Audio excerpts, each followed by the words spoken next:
Hey guys, Chris again here at Survival Dispatch with Charley Hogwood, and we decided we would pull out a few of our medical, I'm going to call it more like daily carry kind of stuff, because this is probably, a lot of this is in your truck most of the time, right? Yeah, or in my pockets. Yes, so this is one of the bags that's in my truck. I have two medical kits that stay in my truck. This is a kind of rapid response, grab this and go, and then I have a larger one which would fill this desk, so I didn't bring it in.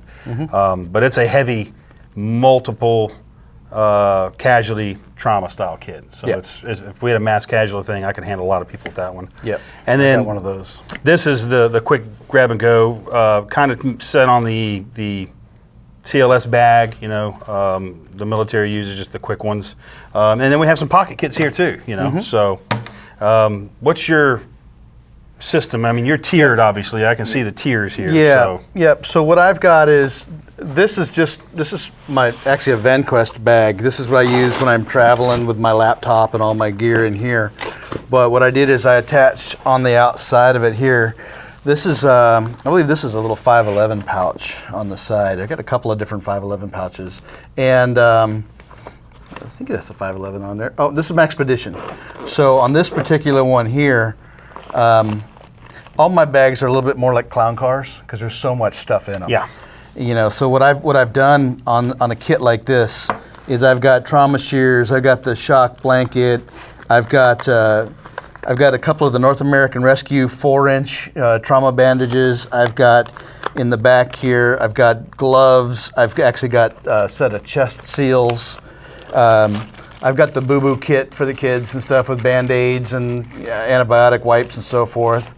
I've got some of the stuff is North American Rescue. So this is the S-rolled gauze, and I kind of like these because the way these open up, they got the little tabs on them, and you just always pull on the red part, and it opens the whole package up. Yeah, that's for stuffing into wounds. Packing material. Packing material to shove into a wound. And those don't have. They don't have any coagulants, hemostatics. Yeah, that's just simply packing material. No, my other pouch, I have one of those over here. It'll actually have a Rapid Z folding gauze. But I've got tape and good quality gloves. And you know what? I like this flashlight like this. Now, this particular type of flashlight, LED, it's more of a flood than it is a spot. Spot, and it's really handy to clip onto something. My bags might be a little bit different than what some people do, so I'll actually have an N95 mask in here with a more of a hot weather vent. And I keep water pouches, the drinking water pouches inside my kits. So the reason for that is because this water is made for high temperature storage, long-term storage. It's also good for wound irrigation. Sure. So a lot of times if you get a small injury or something, you can just cut the corner off of this and squeeze it, and you'll get a jet of water to irrigate irrigate an injury. Plus, it's drinking water. Yeah. So it never hurts to have a little pouch of water, and they're very durable. Oh yeah. So that's a good idea. I used to buy the small bottles of sterile saline solution, like for contacts. Yep. Because the same thing, you can get high pressure out of it, and it's sterile, so you can use it for wound irrigation. Yeah. And the gloves that I usually have are not black, generally speaking, because I want to be able to see. Yeah, when you do the blood sweep, you want to see what's going on.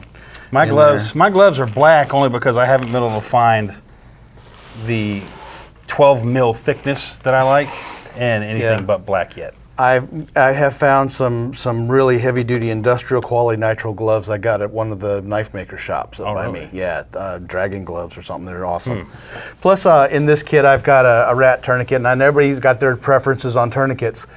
The reason I carry it is because it's just so much easier to pack everywhere I go. I've always got one in my pocket or in one of my pouches or all of my pouches. But if I use this particular tourniquet, I can use it to also create a pressure bandage because I can get the tension. Even if I'm not using it as a tourniquet, it's still a bungee. Yeah. You can use this even to bind somebody's wrists together. If you needed to. If you got a combative patient, you can bind somebody's wrists together. You can bind their ankles together. It's a long bungee cord. You can wrap it and lock it in place. So that's just one kit there. It's got a couple of other little pieces and stuff in it.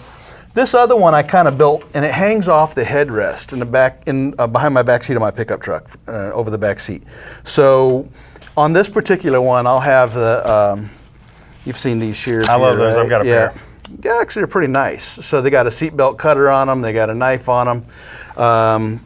These are the Leatherman Raptor, and they just fold up and then they fit into this nice little case here. Yeah, and they've got the glass. Do they have the glass breaker on? Yeah, glass breaker on the bottom. Yeah, seatbelt so, cutter. yeah, I came up on an accident not long ago, and somebody was unconscious in a car. And I was about ready to pop the glass until the police officer showed up and said, hold on, she's moving. So it didn't have to. Yeah. So there was that. I also keep a chem light on my kits, because that way if I don't have a flashlight, or I just want a glowing light or a signal marker, chem light works really well. I keep a pair of mechanics gloves attached to the back of this one. I also, on this one, you'll see that I've got the cat tourniquet inside of its holder on the other side. I've got this is a stream light. This is the little ProTac that does the single AA or the CR123. Right. So it's dual fuel, and it's super bright. I think it's a 350 lumen light with the 123 battery in it. And then inside of here, again, kind of like a clown car, you'll see how packed it is with all the same stuff I had in the other bags. But I also have a flat pack elastic wrap. So this is, so you want an elastic for like a sprained ankle or something, but start thinking about dual purposes for your medical supplies.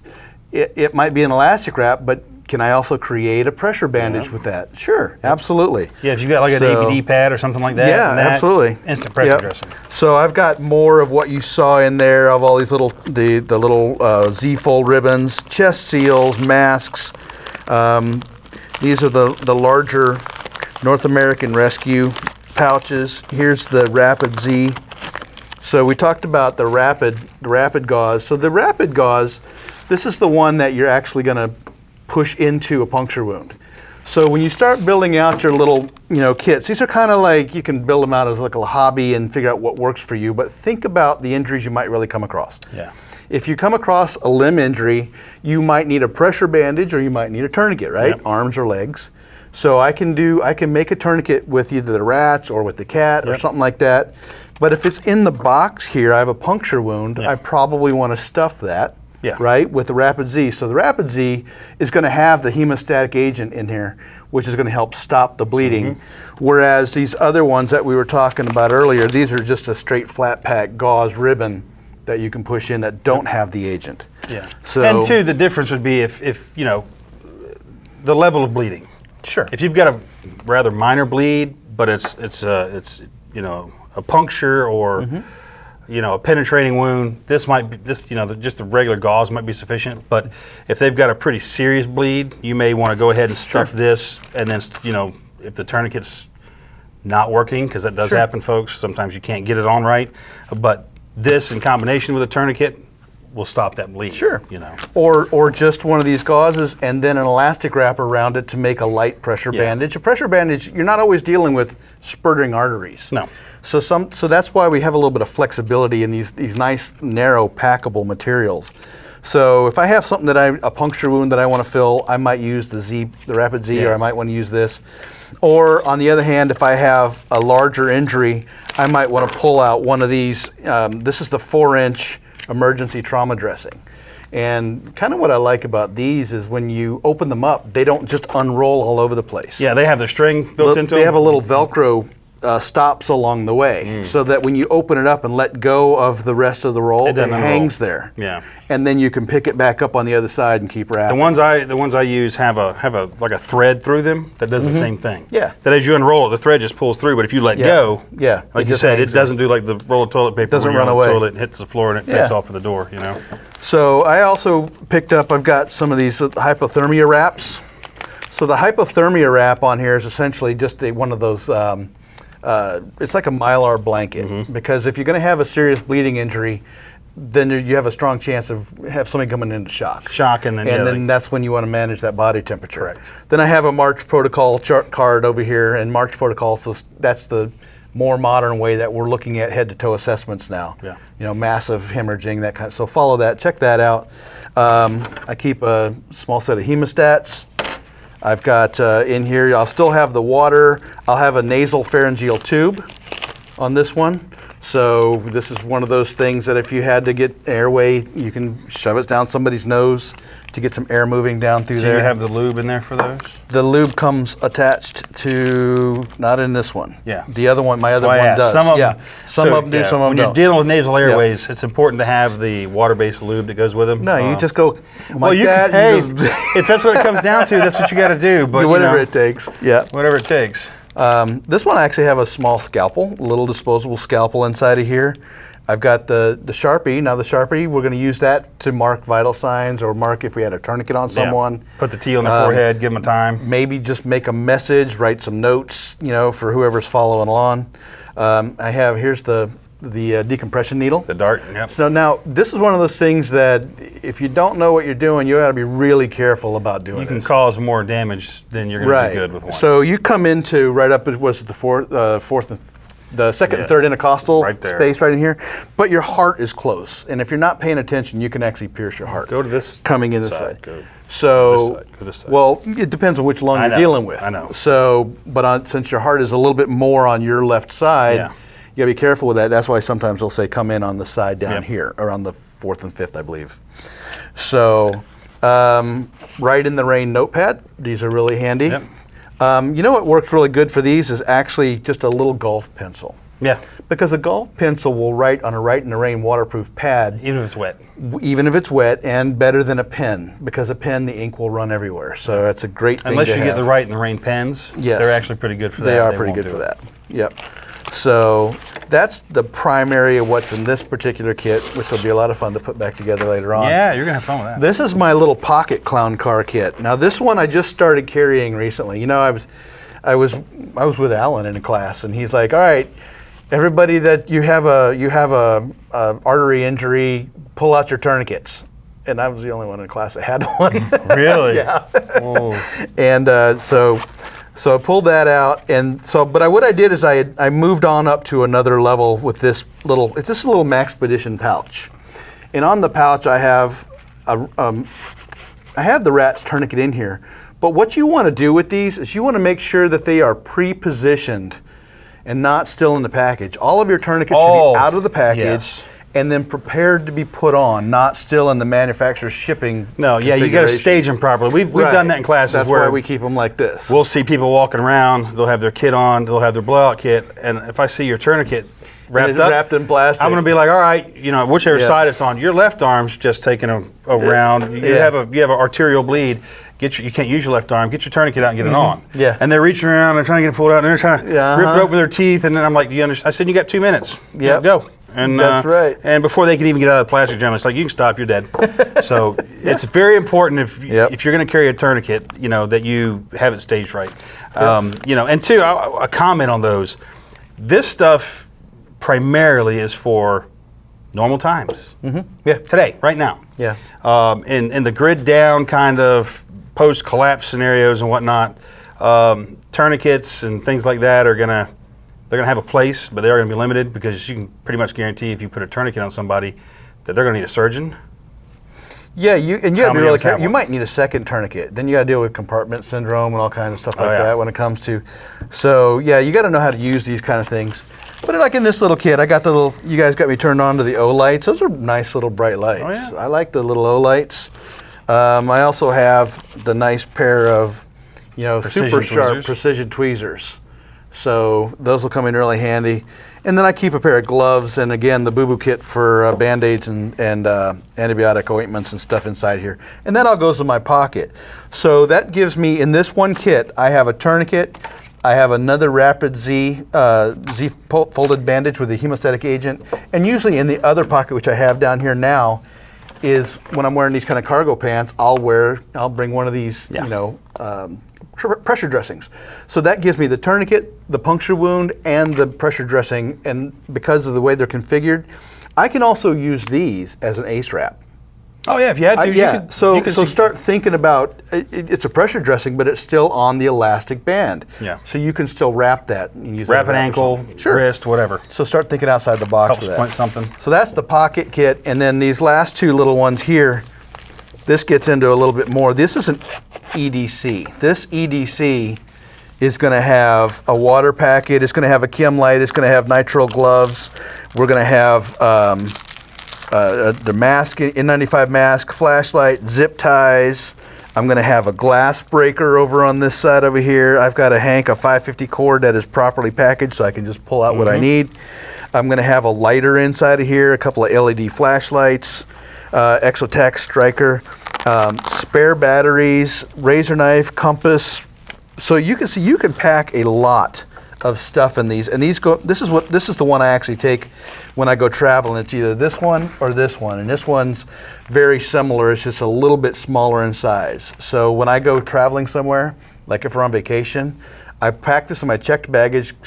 Sometimes the TSA gets a little touchy-feely with these. Yeah, they do a lot. And then when I get to the other end, I take it out of my bag and just throw it in my pocket or throw it in Mama's purse or something like that, and we're all set. Yeah, I think this one, which is like my pocket kit, I think this one is TSA approved because I took out. I had TSA take a few items out of my EDC kits. Well, this isn't EDC. This is my pocket trauma, basically, and it's very basic. Same thing. Yep. It's a rat tourniquet. It is rolled up, but it is staged also. So when this thing unwraps, it's ready to go. Same thing. Celox, rapid gauze, gloves, which are rolled and staged to keep them from falling apart. And then back here, I have a set of chest seals. So this is a very basic. Provide immediate, first aid. Very similar. I can stop bleeding. I can stop a sucking chest wound. I cannot decompress him because I didn't put a dart in this one. But and again, this is all predicated on there's an ambulance coming. Yes. But this could save a life. Just this little bit of stuff right here can save a life. And they're a lot, once you start building these, as you can see, Oh. it gets carried away. It becomes kind of fun, and you start doing that thought exercise. Yeah, and it gets you thinking all the time, which is, led me to building this bag. So this is the bag that sits in my truck all the time. This is a Maxpedition bag. I forget which one this is called. One of the gear slingers, but this is a little bit higher level. I could grab this for anything from a car accident to a shooting, and be in pretty good shape. So it's a lot like Charlie's stuff. It's kind of in phases. So when I open the very top of this bag, the very first thing laying there is a RevMedix tourniquet and then gloves.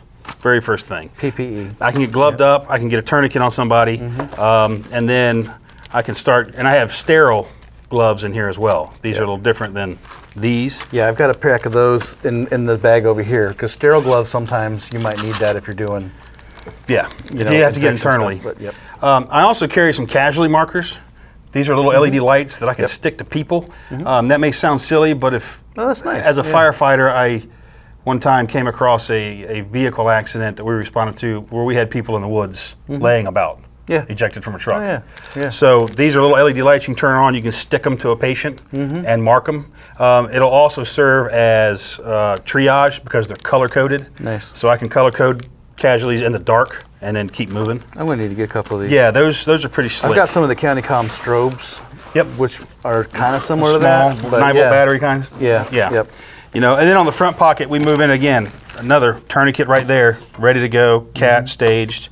And then these are, what I was talking about in the truck earlier, these are the triage tags. Yep. So if I'm the only person there trying to assess people, I can tag them. I do have some experience with that, and then EMS will be able to run up and look and see greens and reds and worst case blacks, and they're going to know what that means and they're going to act accordingly. And then obviously shears. And you know what? There's a key to buying trauma shears. You've got to get good quality trauma shears. Yeah. Don't buy the cheap Chinese $5 ones. Yeah, the cheap Chinese $5 ones. You go to cut some jeans or go to cut some webbing or something like that. The blades are going to fold over. The blades will separate or they won't cut. Yeah. So you need something that's going to chew through sheet metal, essentially. And then in here too, I keep a pack of Wilderness wet wipes. Oh, thank goodness. Hey, multi-purpose. I've been to the woods with you, I know. That's right. When you get into the main compartment of this thing, that's where the real fun stuff is, for lack of a better word. But this thing opens up, and same kind of stuff. As soon as it's open, I have an Israeli dressing here. And I have these in various form factors too. This one is straight from Israel. One of the most important things that I think that's in this bag is this right here. This is a BVM. This will allow me to keep somebody breathing. Yeah. So once we've applied our nasal airway, which are over here, I'm sorry, on this side, I can put a nasal airway in somebody with these, and then I can keep them breathing without having to get down there and do the old blow in their mouth thing. Yep. This is much more efficient. It's a lot easier on rescuers, and you can, this piece of kit right here will save a life. Very few people carry these. These are available on Amazon. There will be a link to them. As you see, the way this thing comes out of here, it's accordioned. I'm not gonna open it because they are a pain to put back in. They are. But they will go back in. It also has the O2 tube. So even if, when EMS rolls up, if you're there bagging them, they can plug O2 in this thing, and now we're pushing straight O2 into them. Again, could be life-saving. That could make the difference right there. Yeah, like I was saying earlier, my county doesn't have enough emergency personnel, so they're training civilians to work with the gear on the ambulances. So they want to be able to get all that work done ahead of time. Yeah, and if you roll up, I mean, it's, people have died just from lack of an airway. Sure. We're not going to trach people on the side of the road, but getting a nasal airway into them and being able to keep pushing air into them, and maybe having to stop and do some chest compressions or get somebody else to help you. But if you're not breathing, you're dying. So this to me, this is a big piece of the kit. And again, the nasal airways, and here, I don't know if you guys can see it, is the lube that comes with them to lube these things up. And put them in. There's a lot of videos on how to put these things in. There's also a lot of sizes. You should carry multiple sizes. I've got 2 in the bag on how to put these things in. They're not hard, but there is a trick to it. There's was it UF Pro, the gear? They actually do some videos where they take one of their guys and actually shove one up in their nose. Oh yeah, yeah. And they actually do a decompression needle onto a live guy too, out on the ground. Wow, yeah, that's pretty intense. He drew the short straw, didn't he? He did too. Yeah. In here I keep also just this is a bag of assorted bandages, sponges, and even some Band-Aids. This really isn't a boo-boo kit, but sometimes you need a Band-Aid, and we've all got kids and stuff. This is a blood clotting kit. Also has cayenne pepper in it. Yeah. So cayenne is a blood clotter. It'll work too. And I also have some very organic secret squirrel blood clotter in there. And then here too in the top pocket, when we open it up, here's another tourniquet. Now this is the 3-inch tourniquet by RevMedic, the TX3. So as you see, just in this bag, I've got 3 different tourniquets in this bag. And it's a good idea to have more than one, because sometimes you'll need Sometimes you're going to need more than one. So, and again, chest seals, the decompression needles down in here somewhere. I've got one whole side of this bag right here filled with nothing but rolls of gauze. And again, minor bleeds aren't too terrible. 4-inch woven sponge, wrap them up with this, and that's going to be good enough. You don't have to use all the high-speed stuff all the time. Z-Pack dressing, same thing as what Charlie had, and this is this 6-inch pressure dressing right here. This stuff is great to have as well. It is elastic bandage. This is conforming. That's the Cobain. This is Cobain. Yep. So if you've got someone with a bleed, this is a good way to hold bandages on, or to wrap an ankle if you have to. It'll get the job done with enough of it. You get it done. But between that and a SAM splint, if you've got a SAM splint and you're trying to splint somebody's arm, how are you going to hold it on there? Yeah. That's what the Cobain's for. Yeah, that'll work. So, and then more Celox in here again, because if we have bleeds, we've got to be able to stop bleeds first thing and foremost. And then just a little Mylar blanket. A bleed can really burn through a lot of gauze. So you've got to really kind of think about that. In a hurry. Especially if you're doing home trauma kits, you cannot have enough gauze. I mean, we're talking big boxes of it if you're really thinking about it. That's one thing, and I've been toying with an idea on something on this. Medical supplies is something most people don't have enough of in general. When I had the ACL replaced in my knee, I went through mountains of gauze and ABD pads. So ABD pad, guys, is it's a bandage about that big. I think they're 5x9 or something like that. Yeah, you can get them in various sizes. It's about like that. It's just a thick gauze pad. It's just a thick gauze pad, but having to change that dressing twice a day. And if you have someone who, in a post-storm even or a post-event, who gets a traumatic injury, some kind of a trauma to them where EMS can't get there, and you're going to have to take care of them for a few days. Chainsaw, impalement by a stick or whatever. Something. You're going to go through a mountain of stuff. The volume you'll use is incredible. You know, I have quart bottles of sterile saline at home, just for wound irrigation. You know, keeping them clean, keeping their wounds clean. Yeah, and disposable syringes for the irrigation works pretty good too. Yeah, you know, if the big ones, the 500 cc or whatever they are, the real big ones, so you can get in there and irrigate. And betadine. You know, you take your saline and put a couple drops of betadine in it. It makes a great wound irrigation. So that's how I typically try to irrigate. And then too, I've got, you know, a small lace bandage in here, cloth tape, because I don't like the other stuff that don't always stick. But so that's a general idea of, oh yeah, and there we go, more Israeli bandages and yet combat gauze. So that's what I was saying. This is pretty much a trauma kit.